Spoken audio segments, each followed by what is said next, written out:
Se uma dificuldade surge, impedindo-te a caminhada, não percas tempo. Detém o passo e contorna o obstáculo. Se algum problema inesperado ameaça o teu equilíbrio, não te aflijas. Silencia a revolta e busca solucioná-lo conforme as tuas possibilidades. Se alguém a quem amas mudou de conduta em relação a ti ou abandonou-te, mantém-te sereno. O rebelde e o desertor, com as suas atitudes intempestivas, já perderam a razão. Permanece em paz. O que agora percas, conseguirás mais tarde. Quanto te aconteça, sabendo te portares, será sempre para o teu bem futuro.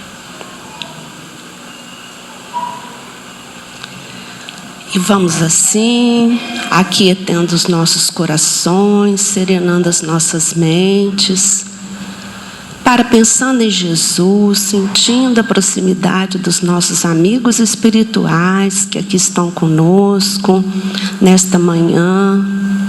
Vamos agradecer pela bênção do dia, do corpo, do alimento, da oportunidade, porque cada dia é uma página que se abre no livro da nossa vida imortal.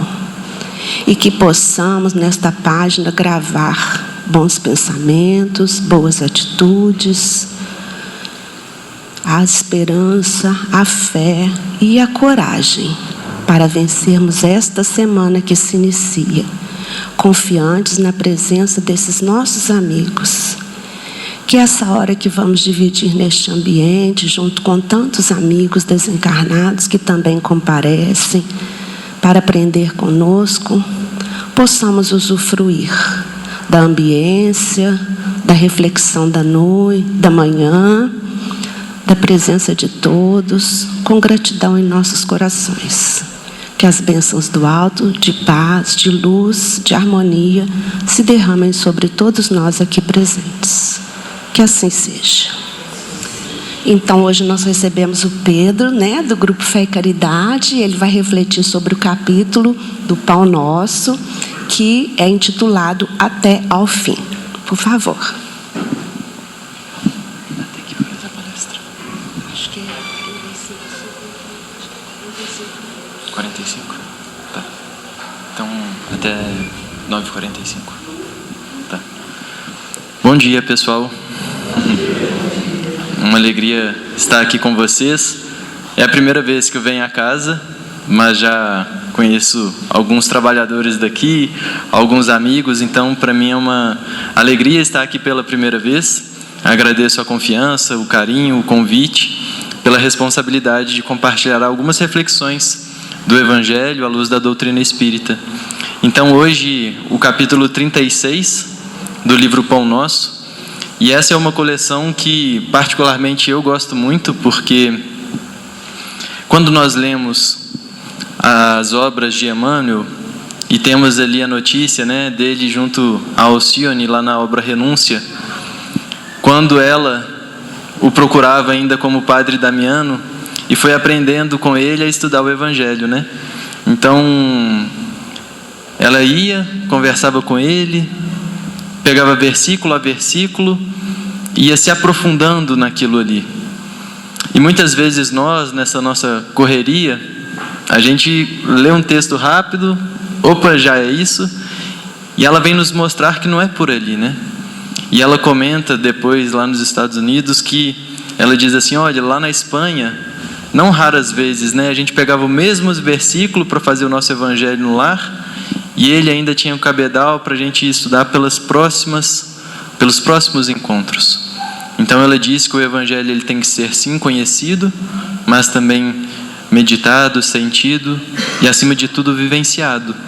Então o que nós buscaremos na manhã de hoje é trazermos essas reflexões do Evangelho, conjugadas com a luz da doutrina espírita, a fim de que possamos meditar, nos inserir na mensagem e compreender como essa mensagem nos toca hoje, como nós conseguiremos aplicá-la ao longo da semana, ao longo dos dias. Então, nesse capítulo 36, Emmanuel, assim como fazia com Alcione individualmente, lá atrás, ele hoje nos convida a fazer a mesma questão conosco mesmo. Então, ele vai pegar o versículo e o título da mensagem é Até ao Fim. Até ao fim. Então, esse fim que Emmanuel decide dar no título não é um fim de fim dos tempos, não é um fim, aquele fim de ponto final, de acabar, de encerrar. Esse fim com o qual ele vai descrever a mensagem tem como objetivo a finalidade. Então é uma meta, é um objetivo, a finalidade pela qual aquilo foi construído. Então eu construo o microfone, por exemplo, com a finalidade de amplificar a minha voz. Então, é nesse sentido do fim, de finalidade, de motivo, de propósito. E aí, a gente já lança a mão da doutrina espírita para perguntarmos qual a nossa finalidade. Porque a doutrina nos mostra que somos espíritos imortais. Fomos criados simples e ignorantes e somos imortais. E temos como finalidade atingirmos a perfeição. Então Deus, na sua justiça e bondade, criou todos nós iguais.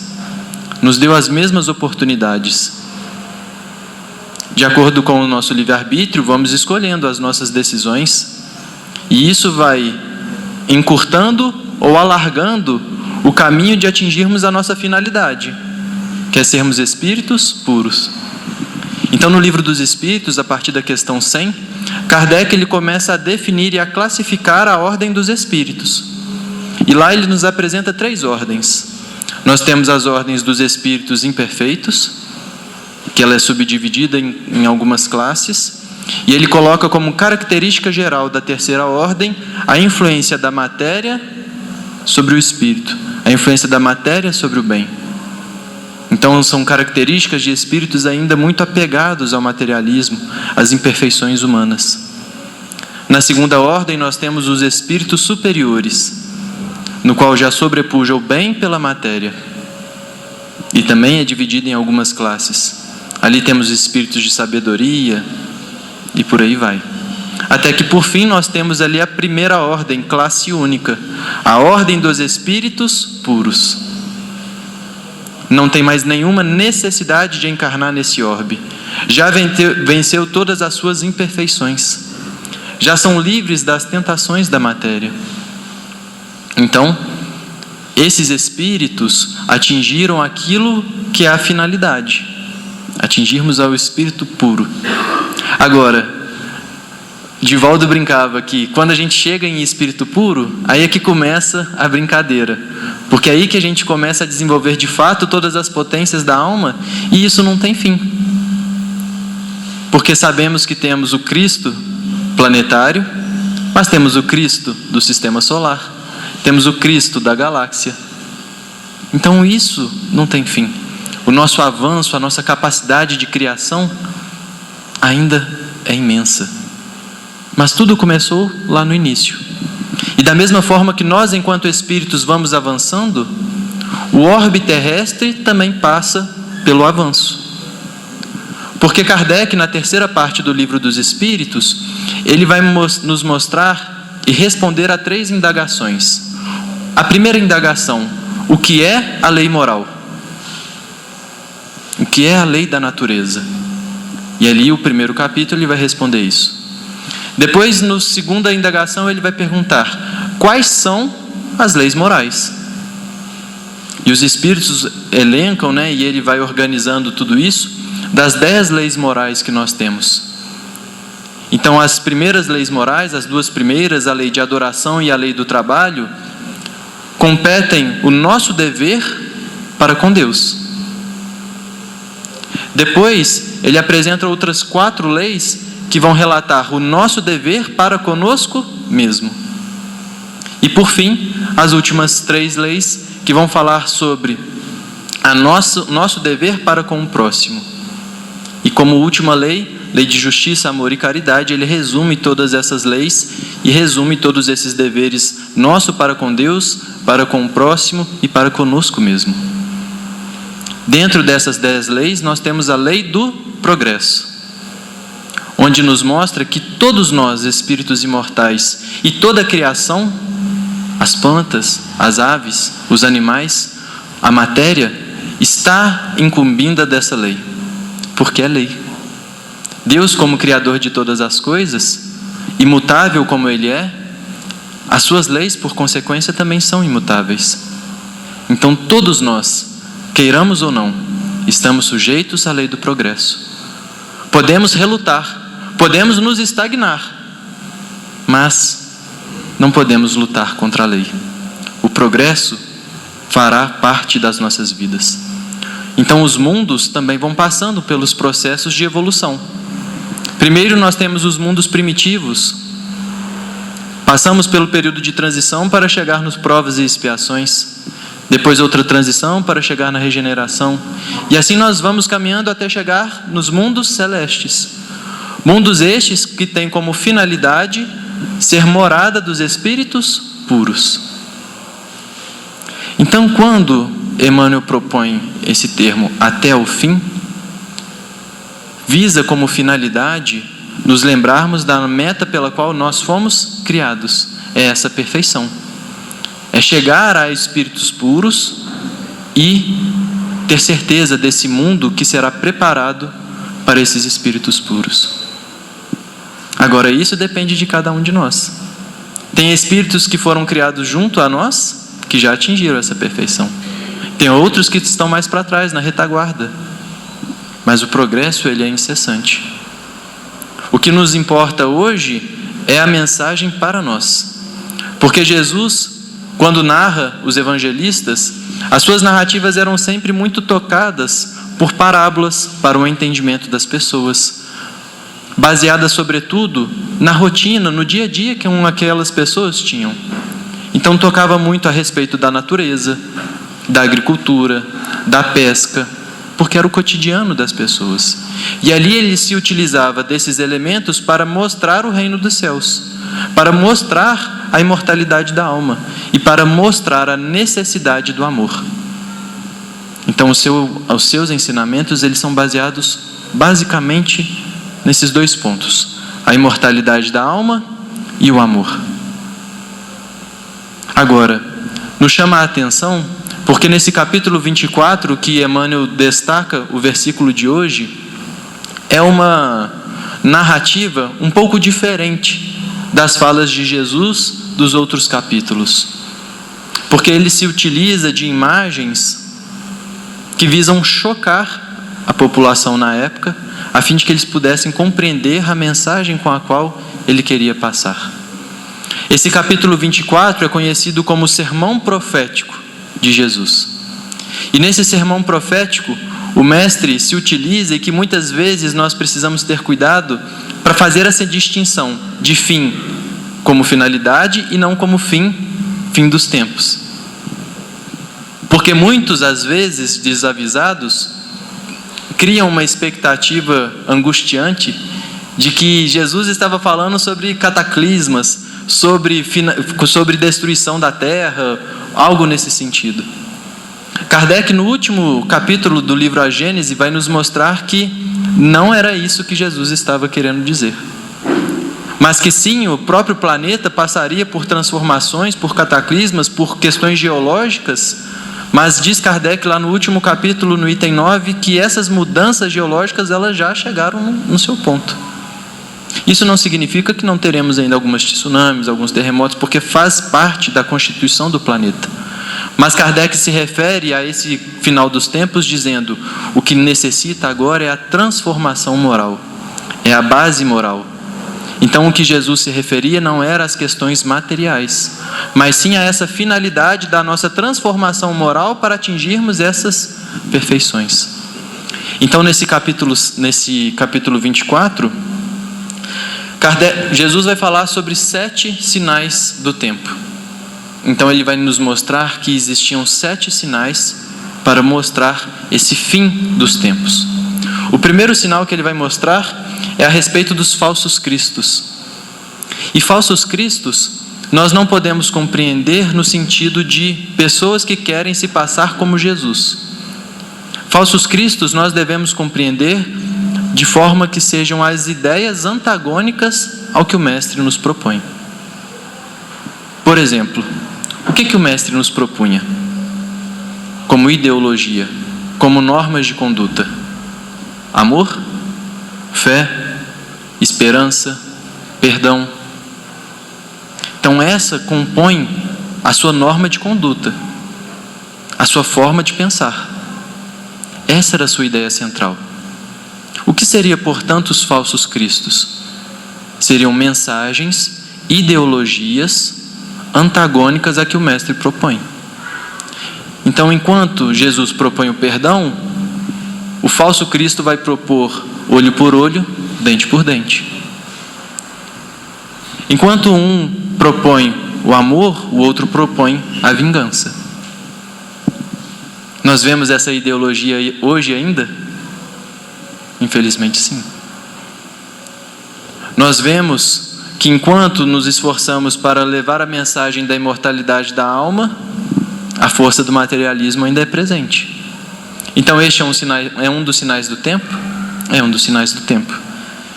Depois Jesus vai dizer sobre as guerras e rumores de guerras, e esse seria o segundo sinal.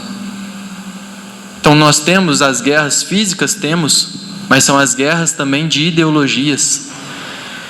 Essas guerras de correntes de pensamento, o conflito ideológico, então isso existe? Existe. Depois ele vai dizer: haverá ódio, o ódio será presente. Será que existe ódio hoje? A falta de tolerância. As pessoas hoje são muito intolerantes a qualquer questão. Se eu falo assim, eu torço para o Flamengo e o outro torce para o Fluminense, para quem torce para o Flamengo, aquela pessoa que é fluminense, ela não vale nada. Questões políticas, esse ano começa de novo. Será que vamos divulgar ódio? Ou vamos destilar compreensão? Então é um outro sinal? É um outro sinal. Perseguição aos cristãos. Esse é o quarto sinal do tempo. Então, percebemos as perseguições aos cristãos? Sim. Talvez no Brasil não mais da mesma forma que existiu no início do cristianismo primitivo.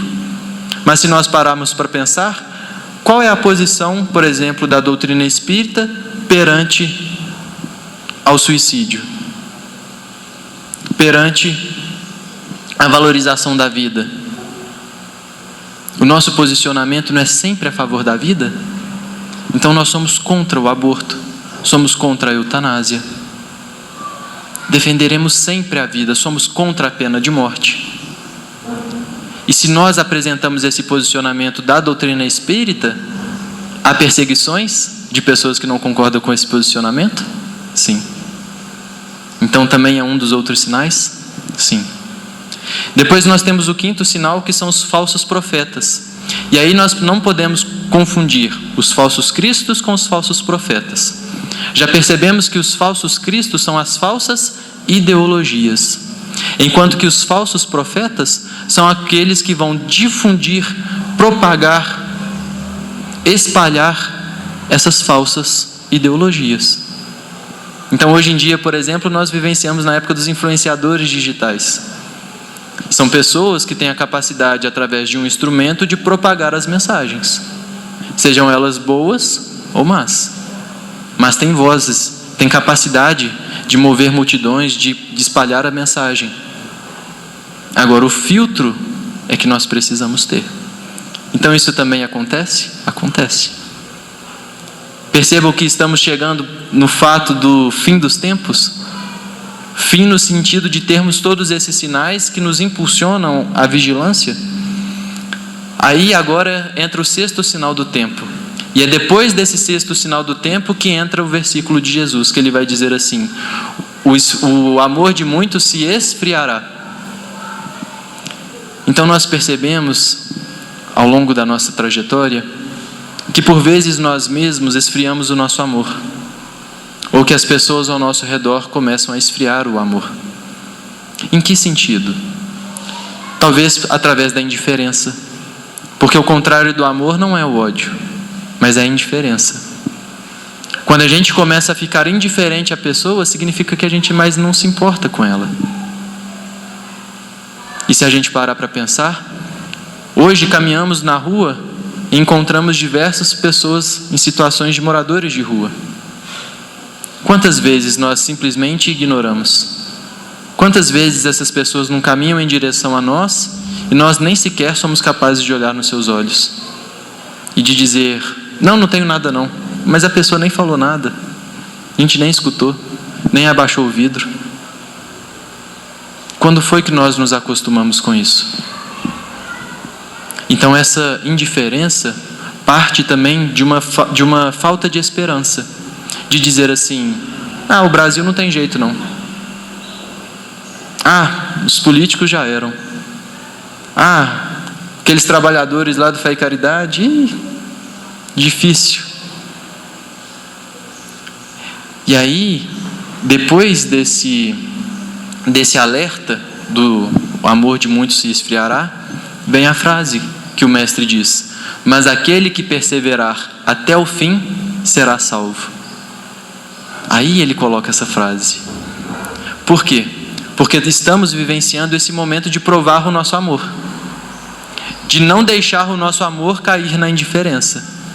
Porque se a gente persevera na construção do amor, na construção da caridade, acontece o 7º sinal do tempo, que é o Evangelho será pregado em toda parte. Hoje nós não vemos isso acontecer.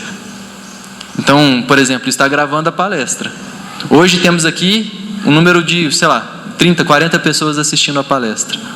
Mas através do YouTube, esse número pode se expandir. Pode ter uma pessoa lá do outro lado do planeta que vai assistir a palestra. Isso ajuda? Ajuda. Mas é o que Jesus quer? Não. E se o Evangelho será pregado por toda parte, significa usarmos da nossa atitude, do nosso dia a dia, para pregar o Evangelho. É aquela frase de João, ou de Francisco de Assis, não me recordo agora. Divulgaremos o Evangelho e, se necessário, usaremos de palavras. Então essa pregação parte através do nosso exemplo e não através das nossas falas. Então esse perseverar até o fim é perseverar no amor, perseverar na caridade. E a gente se pergunta, o que passa então pelo tripé da perseverança? Porque tem momentos em que a gente fica se questionando, até quando vale a pena? Até quando eu vou insistir nisso? Porque a gente persevera de forma com que nós acreditemos no resultado daquilo. Mas é necessário o primeiro aspecto, que é o do discernimento.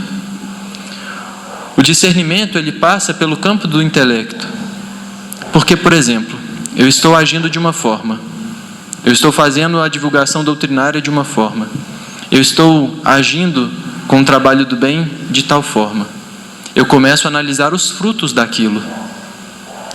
Se os frutos não estão de acordo com o que eu proponho, com o que eu desejo, faz sentido permanecer e perseverar com as mesmas atitudes? Não faz sentido. Então, a perseverança passa também no discernimento e pela avaliação dos resultados. Porque às vezes a forma pela qual eu estou agindo não está entregando o que eu de fato espero. Se eu não estou colhendo fruto, aí eu vou abandonar? Não, isso não dá certo. Não. Eu vou recalcular a rota. Esse caminho que a gente está trilhando não está colhendo fruto. E se a gente for por um outro? E se a gente agir diferente? E se a gente pensar de forma diferente? Aí eu ajusto a rota e persevero por mais um tempo. É necessário também, ainda na perseverança, o desenvolvimento da paciência. Porque a paciência é um dos elementos que fortalecem a perseverança e que nos ensinam que nem tudo é no tempo que a gente quer. Então, por exemplo, eu quero ter um filho. Só que eu quero ter esse filho mês que vem. Tem jeito? Não que eu saiba. Eu vou precisar, no mínimo, esperar 9 meses para a criança nascer. Então, por mais que eu persevere, por maior que seja o meu amor e por maior que seja a minha fé, tem coisa que leva tempo. E ter essa paciência é um dos aspectos difíceis da perseverança. Porque o meu tempo não é o tempo do outro. O meu tempo não é o tempo de Deus. Então eu preciso perseverar e ter a paciência. Ao mesmo tempo em que o terceiro aspecto da perseverança é o da disciplina. Porque adianta eu falar assim, eu vou fazer isso só de segunda a sexta. Eu vou fazer isso só por 15 dias. Se eu não impuser a disciplina, se eu não colocar a minha vontade como força ativa de transformação, já era. Só é verdadeiramente livre aquele que consegue ser disciplinado. Porque se nós não somos disciplinados, somos escravos das nossas paixões. Hoje está chovendo, eu não vou no centro espírita não. Hoje está muito frio, não vou fazer minha atividade física não. Hoje eu estou muito cansado, não vou ler a página que eu me propus não.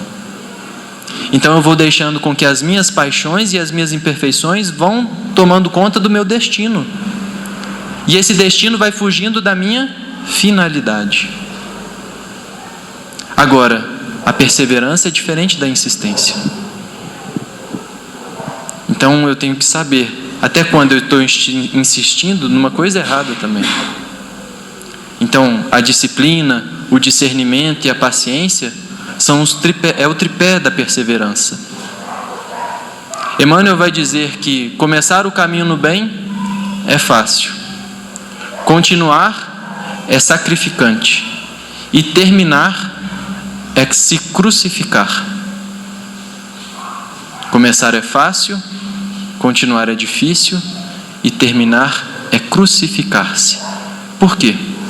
Porque para eu persistir no trabalho do bem, no trabalho da transformação moral que visa a minha finalidade da perfeição, eu preciso crucificar o homem velho. Eu preciso crucificar as minhas paixões, as minhas imperfeições.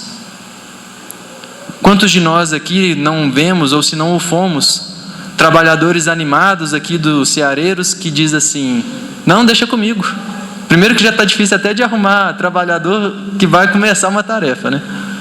Mas quando a gente encontra a pessoa está animada e a gente vai dando suporte. Mas a gente sabe que as dificuldades vão aparecer, que as nossas rotinas vão mudando. Então eu preciso ir perseverando, disciplinando. Emmanuel ainda vai dizer que quando nós começamos um trabalho no bem, enquanto não completarmos 10 anos na tarefa, ainda não somos considerados de fato trabalhadores daquela tarefa. Eu fico pensando, tem 8 anos que eu fiz a minha primeira palestra espírita. Falei, tem tempo ainda, por enquanto eu só estou na fase de estar animado, de estar envolvido com a tarefa. Então, leva tempo. Vamos ver então o que o benfeitor vai dizer para nós nos versículos, nas falas dele.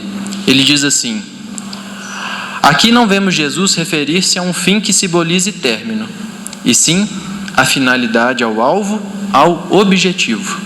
Então é aquilo que nós comentamos. Esse fim com o qual o benfeitor se utiliza visa o nosso objetivo. Lá no Livro dos Espíritos, na questão 132, Kardec vai perguntar assim: qual o objetivo da encarnação? Ele não fala da reencarnação. Nessa pergunta ele diz: qual o objetivo da encarnação? Ou seja, por que nós tomamos um corpo físico? Não é uma boa pergunta?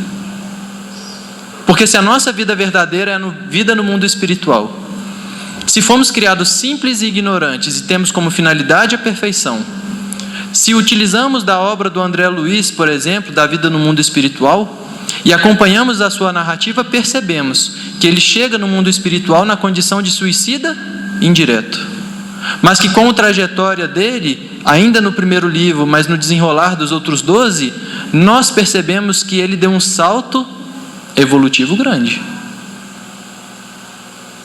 Já conseguiu compreender o seu estado, já fez transformações, já começou o trabalho no bem. Então ele evoluiu no mundo espiritual? Sim. Se é possível evoluir no mundo espiritual, se a vida verdadeira é a vida no mundo espiritual, e se nossa finalidade é atingirmos a perfeição, por que nós estamos encarnados? Para que a gente tem esse corpo? E os espíritos vão dizer, para uns é missão. Então todos nós temos missões a desempenhar. Missões no campo familiar, com o papel de pai e de filho, de marido e de mulher. Papéis no campo do trabalho, com as pessoas que estão ao nosso redor. Papel no centro espírita. Então todos nós temos deveres e missões a desempenhar, em menor ou maior grau. Tem pessoas que têm a missão restrita à família.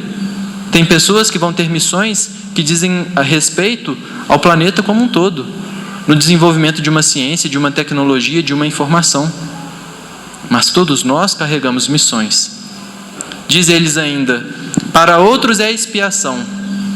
Expiação porque em algum momento nós escolhemos errado. E aí entra um dos outros pilares da doutrina espírita, que é a pluralidade das existências. Porque só expia quem tem o débito.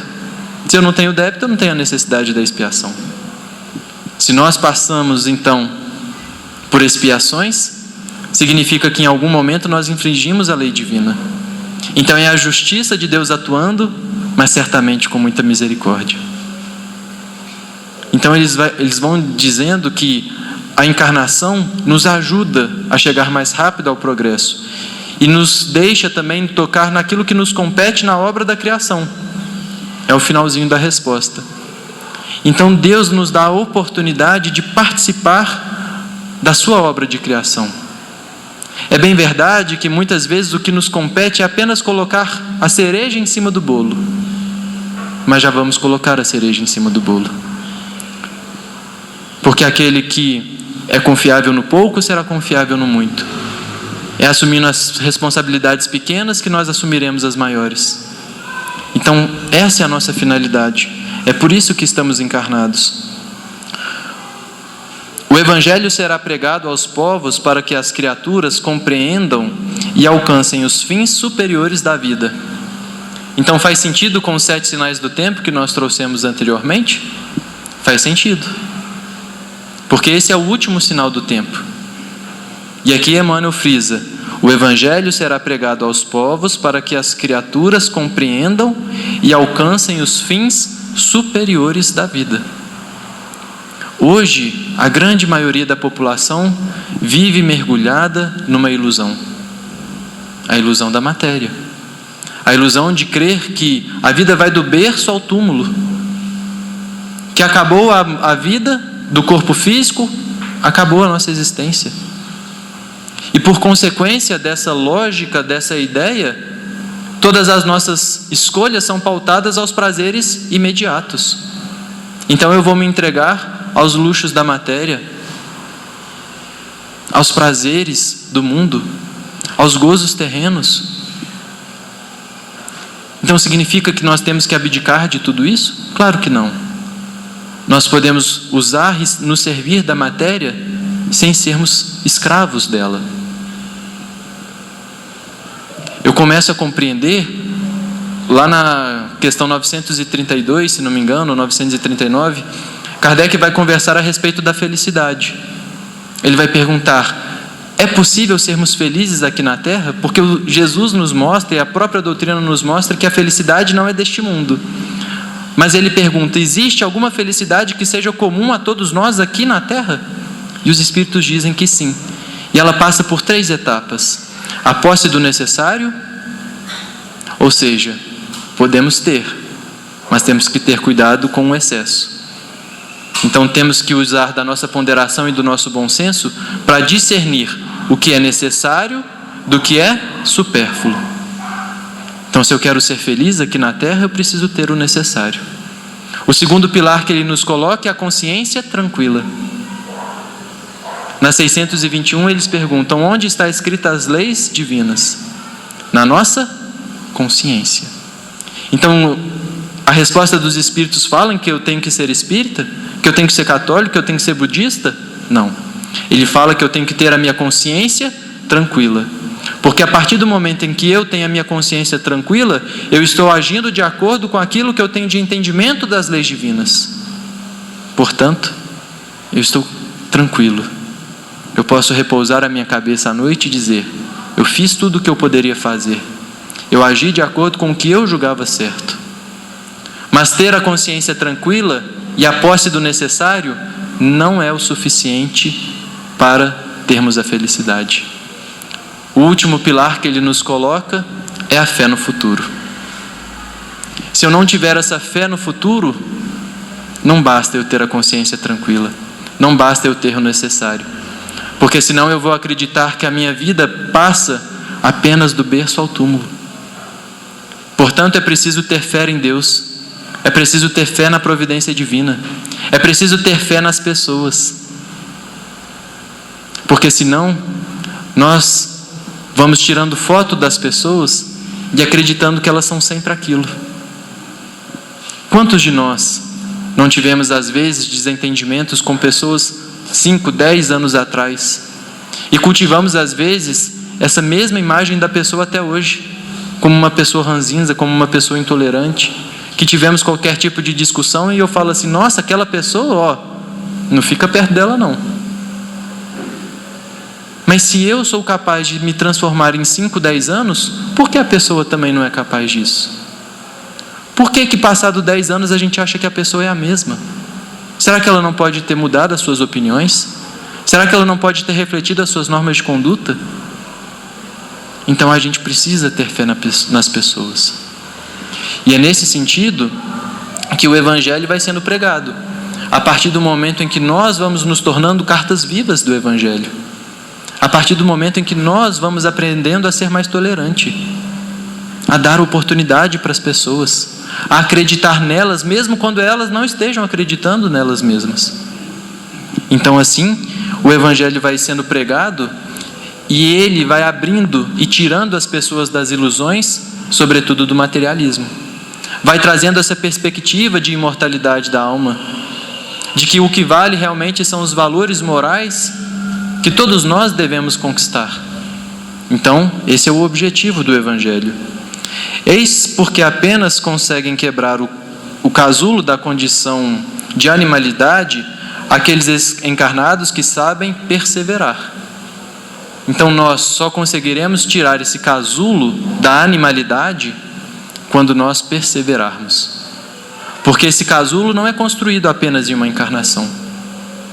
O nosso apego não é construído apenas nessa encarnação como Pedro. É construído de encarnações passadas. Portanto, é preciso compreender que eu não vou conseguir me transformar tudo o que é preciso nessa encarnação. Então é preciso ter paciência comigo mesmo, compreendendo que as minhas imperfeições não se cessarão nessa encarnação. Mas aquelas que eu me propus a combater, eu tenho que perseverar. Eu tenho que impor a vontade, a disciplina. Porque aí a gente vai expandindo e quebrando esses casulos. Quando o mestre louvou a persistência, evidenciava a tarefa árdua dos que procuram as excelências do caminho espiritual. Então é uma tarefa árdua a pavimentação do nosso crescimento espiritual. A gente olha para narrativas das vidas de Chico, de Valdo, Humberto de Campos, Eurípides e tantos outros espíritos de escola. A gente fala assim: poxa, queria ser o Chico, né? Queria ter essa capacidade de amar do Chico. Queria ter essa capacidade de trabalho de um Bittencourt Sampaio. E a gente vê esses espíritos que nos inspiram. Só que quando nós vamos ver os detalhes das suas vidas, como que foi a construção e a pavimentação para chegarem lá, a gente pensa duas vezes. A gente fala assim: acho que eu não vou querer isso agora não. Porque é um caminho de muita luta, de muita abnegação, de muito trabalho. Outro dia, conversando com um amigo, a gente estava dizendo a respeito das obras do Chico e do trabalho que ele tinha. E a gente chegou na seguinte conclusão: mesmo que a gente não tivesse nenhuma condição de poder mediúnico que o Chico tinha, mesmo que nós não tivéssemos o mínimo de condições de amar como o Chico amava, eu tenho certeza que eu não teria o mínimo de disposição para trabalhar o tanto que o Chico trabalhou. Estou falando só de trabalho. Porque aquele espírito foi incansável. Tinha o seu trabalho material, depois ia para o centro espírita, depois chegava em casa, ia fazer as psicografias, quase não dormia. De um dia para o outro, se eu não dormir direito, já fico ranzinzo. Ele tinha uma capacidade de trabalho incrível. Mas isso foi um privilégio dado por Deus a ele? Claro que não. Então, Emmanuel tem uma frase que ele vai dizer que a espontaneidade de Jesus vem depois da disciplina austera de João Batista. João Batista, como precursor do mestre, ele era aquela pessoa disciplinada, austera, vigilante, que vivia no deserto, vivia recluso. Mas que depois que nós passamos por essa disciplina, por essa vigilância constante, daqui a pouco começa a aparecer essa espontaneidade. Nós vemos as pessoas tocando um instrumento e às vezes a gente olha, nossa, que facilidade, vai numa fluidez, numa leveza, numa doçura tão grande que parece ser simples. Por quê? Porque é a espontaneidade com que aquela pessoa toca um instrumento. Mas se a gente começa no instrumento, a gente vê que é todo rígido, todo duro, não consegue tocar direito. E como é que chega naquela espontaneidade? Através da prática diária, do esforço paulatino, de ir conquistando essa capacidade espiritual. Então essa excelência leva tempo, e é necessário perseverar e persistir nela. Continuou o benfeitor dizendo: é necessário apagar as falsas noções de favores gratuitos da divindade. Então a gente precisa deletar isso. Esses favores gratuitos da divindade não existem. Não existem privilegiados. Existe mérito e misericórdia. Ninguém se furtará impune a percentagem de esforço que lhe cabe na obra de aperfeiçoamento próprio. Então o que nos compete é nosso, não é do outro. Não é do meu pai, não é da minha mãe, não é do meu filho, nem é do meu irmão. A minha transformação moral depende de mim. Depende do meu esforço próprio. As portas do céu permanecem abertas, nunca foram cerradas. Todavia, para que o homem se eleve até lá, precisa de asas de amor e sabedoria. O gabinete, vamos dizer assim, a parte mais importante lá do nosso lar, onde fica o presidente, vamos dizer assim, o espírito responsável, não tem porta. Qualquer um pode ir lá. Agora tenta ir lá, ver se a gente consegue. A nossa onda vibratória não consegue, a nossa frequência não assimila. Então, essas portas do céu, as moradas celestes, estão abertas, é o convite para todos nós. Mas é o nosso esforço de elevar-se acima da matéria, de transpor-nos para lá. Para isto, concede o Senhor Supremo extensa cópia do material de misericórdia a todas as criaturas, conferindo, entretanto, a cada um o dever de talhá-las. Então, a todos nós temos essas cópias, esse material de misericórdia, mas precisamos talhá-las. Semelhante tarefa, porém, demanda enorme esforço. A fim de concluí-la, recruta-se a contribuição dos dias e das existências.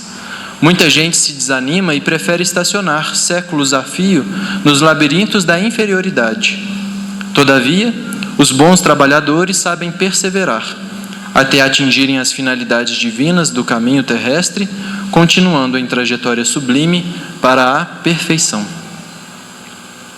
São aqueles espíritas que às vezes dizem assim: não, deixa que isso daí eu corrijo na próxima. Nessa não vai dar não. É um engano. Precisamos nos esforçar hoje. Precisamos perseverar hoje. Então o convite do capítulo 36 do livro Pão Nosso que Emmanuel nos faz é o de perseverança, é o de persistir. Persistir mesmo que a névoa tampe as nossas visões e não nos deixe alcançar 10 metros adiante. Persistir significa também ter fé na providência divina, acreditando com convicção, não através de uma fé cega, mas sim através de uma fé raciocinada, de que se eu fizer a minha parte, o céu também me ajudará. Que se hoje eu não sei o caminho pelo qual eu vou fazer e desenvolver aquela aptidão, as pessoas, as circunstâncias, os instrumentos necessários aparecerão no meu caminho. Portanto, que nós saibamos sair da inércia, sair da ilusão da matéria e alcançar com profundidade o objetivo pelo qual nós fomos criados. Tendo o objetivo em mente, eu vou desdobrando isso até criar hábitos novos, que vão pavimentar a minha escada de evolução espiritual. Então, que o Senhor nos abençoe, nos ilumine e nos dê muita força para perseverarmos até o fim.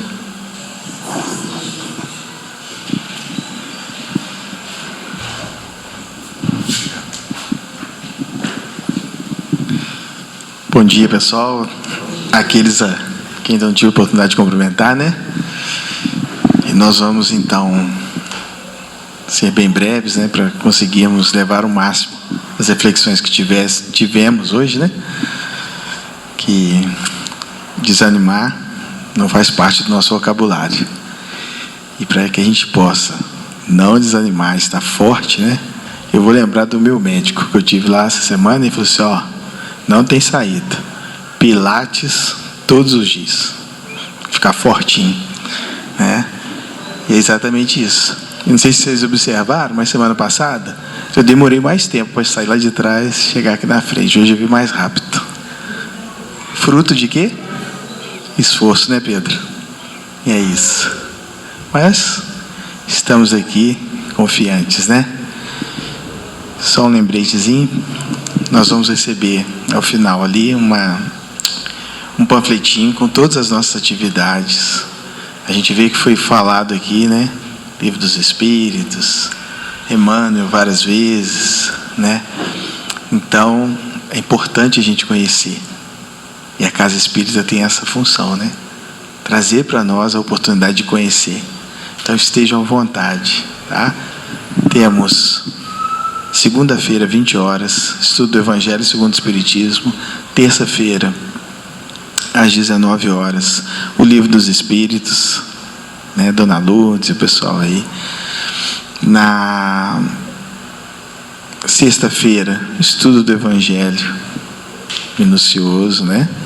É o conhecido miudinho, às 20 horas. Aos sábados, nós temos às 17 horas um grupo que a gente conversa, reflete, tem o passe, a gente reflete uma mensagem do livro Vida Feliz. E aos domingos, às 7 horas da manhã, nós temos um grupo de estudos das obras do André Luiz. Estamos no nosso lar, né? O Pedro citou também as obras, né? Hoje nós estudamos o capítulo Amor, Alimento das Almas. Estão todos convidados, serão muito bem-vindos. E às terças-feiras, gente, nós temos online o Evangelho no Lar. O link está ali, também está no papelzinho. Estão todos convidados a participar conosco. Tem sido muito legal, uma experiência muito rica e fortalecedora. A gente fazer, imagina cada um de nós aqui fazemos o Evangelho no nosso lar, no mesmo tempo, no mesmo horário, no mesmo momento. Como Jesus vai ficar alegrinho, né? A gente poder estar participando com Ele. Então, estamos todos convidados. E agora, vamos fazer a nossa prece. Posteriormente, aqueles que desejarem receber o passe, podem aguardar, serão convidados ao grupinho de 9, aos grupinhos de 9, né?